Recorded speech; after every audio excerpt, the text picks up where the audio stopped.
Почитувани, од левичарска и работничка партија како што се представува, Апасиев ја претвори левица во елитистичка партија која гази врз народот. Лажната скромност и неподмитливост на Апасиев и левица излезе на површина. Апасиев и левица пред само некој месец купија конфискуван недвижен имот, кој во реалноста чини 3 до 4 пати поскапо, преку договор со извршител и банка.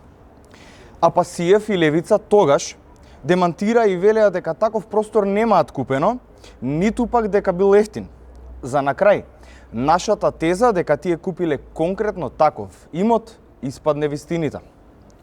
На една од седниците на Централниот комитет на левица, Апасиев вели, цитирам: недвижноста има 4 нивоа. -2 го планираме за реткасти студио, како еден вид на прес-центар и студио. -1 има конгресна сала.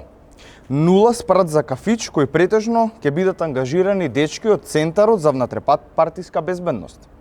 А на спратот би биле редакциите на Антропол и на Ленка. Затворен цитат.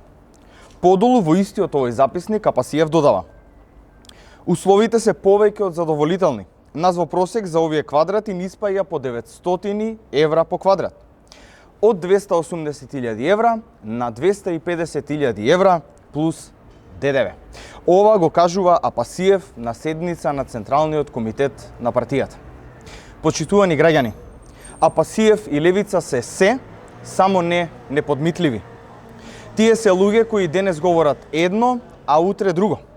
Тие се луѓе кои немаат став, визија и програма. Тие се луѓе кои си ги користат сопствените членови и граѓаните, па потоа истите ги молат за донации. За на крај, тие пари да завршат токму во жебовите на президиумот на левица.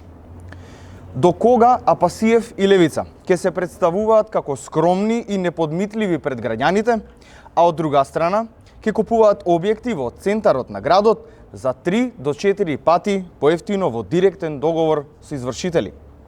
До кога Апасиев и левица ќе земаат патни трошоци од сопствената партија, а ќе ги напаѓаат останатите пратеници на кои законот им го гарантира тоа право? Апасиев и левица се демаскирани. Ви благодарам.